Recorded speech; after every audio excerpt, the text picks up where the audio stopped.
massive, high-riding utility vehicle, throw it into a hairpin turn at highway speeds, and physics dictates it should understeer straight off the cliff. Yet, Porsche forces 2.5 tons of metal to carve through corners with the exact precision of a low-slung track car. Getting to that point required a massive gamble. When Porsche launched the original Cayenne in 2002, sports car purists were furious. But selling a family SUV to the masses generated the cash reserves required to pull the entire company out of near bankruptcy. By 2008, Porsche had enough capital to reward the driving enthusiasts who felt alienated. They introduced the GTS trim. It was engineered as the exact middle ground, designed for buyers who wanted sharper reflexes than the standard Cayenne S, but didn't want to pay the six-figure premium for the flagship turbo. To differentiate the GTS, engineers moved away from chasing the turbo's top speed figures and focused on the chassis. They dropped the ride height by nearly an inch, stiffened the suspension, and tuned the exhaust note of the naturally aspirated V8 to resonate more clearly in the cabin. While the standard Cayenne stabilized the balance sheet, the GTS provided the proof of concept. It showed that the same company building the 911 could make a 3-ton utility vehicle feel light, responsive, and genuinely engaging on a back road.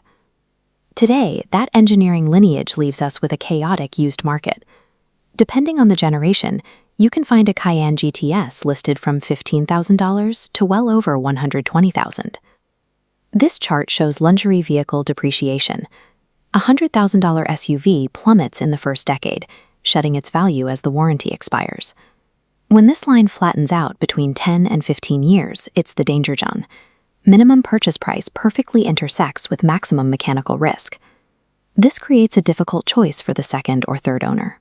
You have to figure out if you are scoring a misunderstood performance bargain or if you are simply inheriting a previous owner's deferred 5-figure repair bills. Surviving this market means completely ignoring the sticker price. You have to match your actual cash reserves and your tolerance for time in the repair shop to one of the 3 specific GTS generations. The original GTS generation, known internally as the 957, is the definitive choice for the analog purist. The defining feature here is the 4.8-liter naturally aspirated V8. It produces 405 horsepower, but buyers hunt for this specific engine entirely for its raw, aggressive exhaust note that Porsche simply cannot legally replicate today. If you search hard enough, you can even find this generation equipped with a rare 6-speed manual transmission. Bolting a manual gearbox to a screaming V8 turns a massive SUV into a heavy, mechanical, and highly communicative driver's car. The mechanical trade-offs are severe. You will get terrible fuel economy, and at this age, you are highly exposed to failing plastic cooling system components and deteriorating ignition coils that require immediate replacement. You only buy a 957 if you prioritize mechanical character over modern touchscreens, and you already have a deeply trusted independent mechanic on speed dial. The 958 generation represents the transition era. Tightening global emissions regulations forced Porsche to rethink how they extracted power from a heavy chassis. The major fracture in the GTS lineage happened during the 2015 mid-cycle facelift. Porsche entirely abandoned the naturally aspirated V8, replacing it with a 3.6-liter twin-turbo V6. The spec sheet proves why they did it. The twin-turbo V6 bumped output to 440 horsepower, improved highway fuel economy, and dropped the 0 to 60 time down to a rapid 4.8 seconds. But those turbos introduce complex new plumbing under the hood, and the direct injection system is notorious for carbon buildup on the intake valves, requiring expensive, specialized cleaning services to fix. Buying a 958 is a calculated compromise. You sacrifice the legendary rumble of the older V8 to gain significantly better daily usability, interior comfort, and straight-line speed. After years of enthusiast pressure, the V8 roared back for the modern 9YO generation. Porsche installed a highly advanced 4.0-liter twin-turbocharged V8. This iteration leans heavily on software to manage its weight.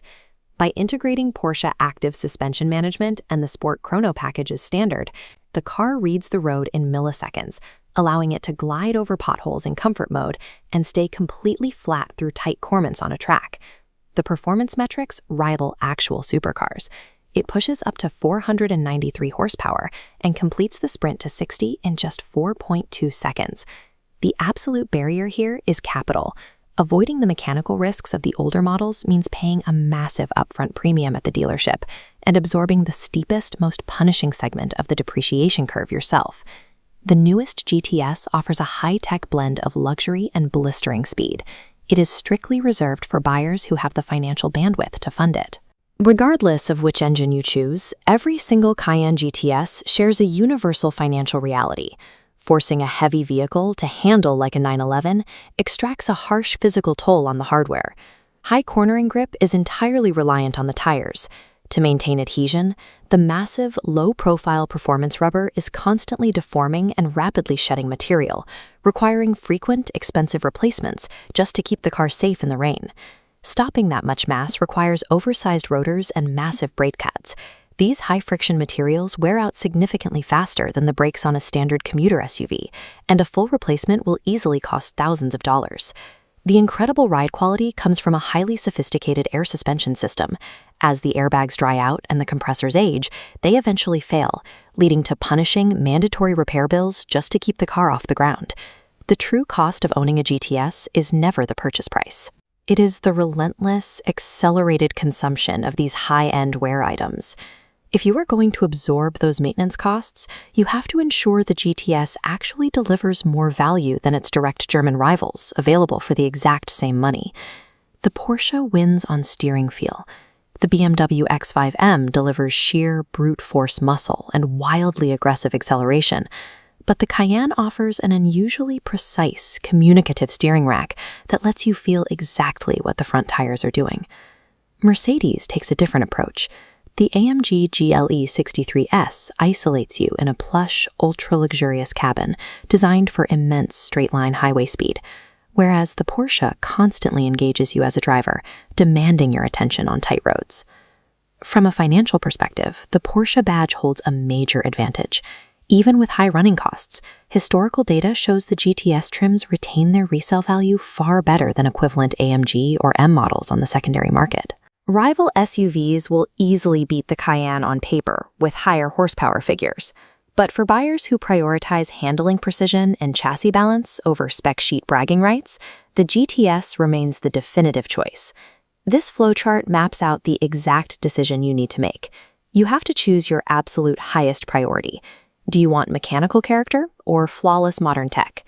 If you want character, you target the 2008 to 2014 naturally aspirated V8 models, but you only take this path if you have $3,000 to $5,000 in liquid cash set aside every single year specifically for maintenance.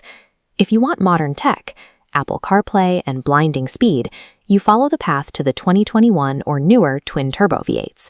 You pay the massive dealership premium upfront in exchange for a daily driver protected by a factory warranty. What you absolutely cannot do is stretch your monthly budget to the absolute limit just to afford the sticker price of a 10-year-old GTS, leaving yourself with zero cash for the inevitable repairs. Buying at the very bottom of the market often backfires. When it comes to used luxury performance, the lowest purchase price usually leads to the highest total cost of ownership.